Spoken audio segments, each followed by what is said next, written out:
ma'am happy Diwali अमुका Diwali gift अमा पीरगे मैम दा हाय तारे को आइदे दिवाली गिफ्ट अमा हायरगदी सिदा को इन लेबाकी चफू लेना को ngarang कनो कतखिबो खोतखिबो लेरगदी लेबाकी चफू सिनगिबा मी लेबनी को अखोगी तोंगानबा ग्रुप अमखक लेब यावबनी को लेट्रगना लेबाकी चफू अमा नुंगदा वैरम लेबी गेरा नत्रगा हाइदी हजे बाजार गुंबगा हाइदी चटकदबो खोतकदबो लेरगा दाइन लेबियो को अदो लेबाकी चफू से को सिदा को थाजबगीसे याम मखा पोलिको थबकसे नाहंगे अखोइना सुम तौरइबा मैमसे को आइगी चैनल फॉलो तौबंगे हाइदि थाजरगदी लाएको थाजद्रगदी केनो तौदे अदनेको थाजब मिङैगे ओइना हाइ तारेको सिजे अखोइना को हाइदि केनोदा हाइने को हाइदि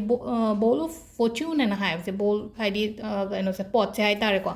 अदु सिदा हाइदि थंबसे को हाइदि युमगी करम डायरेक्शन द ngasi दगी हौरा थंबियो ngasi लक्ष्मी चांगपा नुमिने हाइदि मतमसे लैनको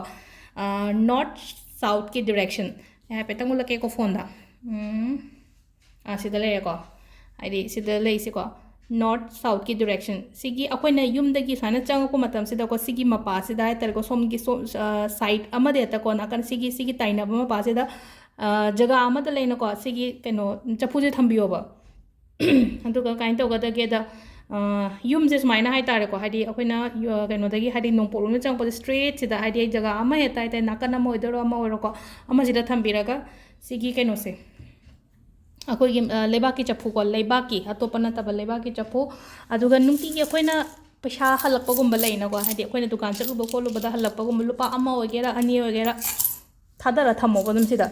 सि मचा ओइको अचौबो लेयुको ऐंगोंद अचौबो लेतरे हाइदि आई अंगांगना सिजे ngarang खंदे मा कई वखंदेनो खंदे हाइदि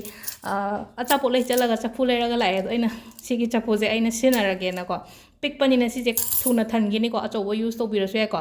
अदुगा नत्रगा सिगी पैसासे अमुक लौथोकपिरगा दुम हापचनबिरसु याको थल्लकांदा अदु मचासे कदाय थमगदम नो ngसाइगी नॉर्थ का साउथ का गी केनो दो डायरेक्शन दो अदुदा थंबिगदबा अदु सिसमा लेरेनको अदुगा अमना काइन तौकेदा